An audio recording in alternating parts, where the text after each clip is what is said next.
Жителите на Студеничани, Батинци, Горно и Долно Лисиче се уште ги санираат штетите по синокешното излевање на Маркова река, која во меѓувреме се стабилизира, но направи проблеми на дел од мештаните од овие населени места. Од поплавени улици и куќи, до затворање на локалниот пат од селата Горно кон Долно Лисиче, како и влезот за селото Батинци во двете насоки. Во Пинтија камерата на Канал 5 регистрираше и поплавен деловен објект.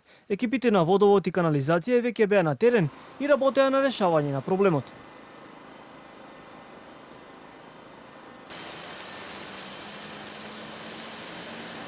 Дел од жителите пред нашата камера посведочија за страшната надојденост на водата, со која, како што велат, се борели неколку часа по полноќ.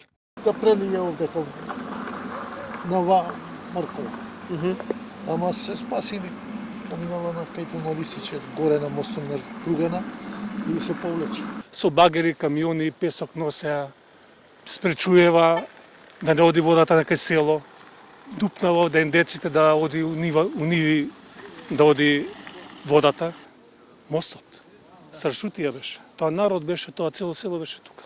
Беше страшно беше. Гледам дека рекава и прилично и има ѓубре и загадена. Да, па заграде фрлаа свашта. Идат од села од озгора, земи од застани фрли кеса у река. Земи фрли у ендек. Најголема штета водата при излевањето предизвикала на околните површини во селата кои се земјоделско земјиште. Изливањето на Маркова река предизвика проблеми во дел од скопските населени места. Нивото на водата било толку големо што поплавило дел од фолиите со градинарски култури. А надојдената вода го изведе на површина неодговорното однесување кон природата на дел од граѓаните кои фрлаат отпад во каналите.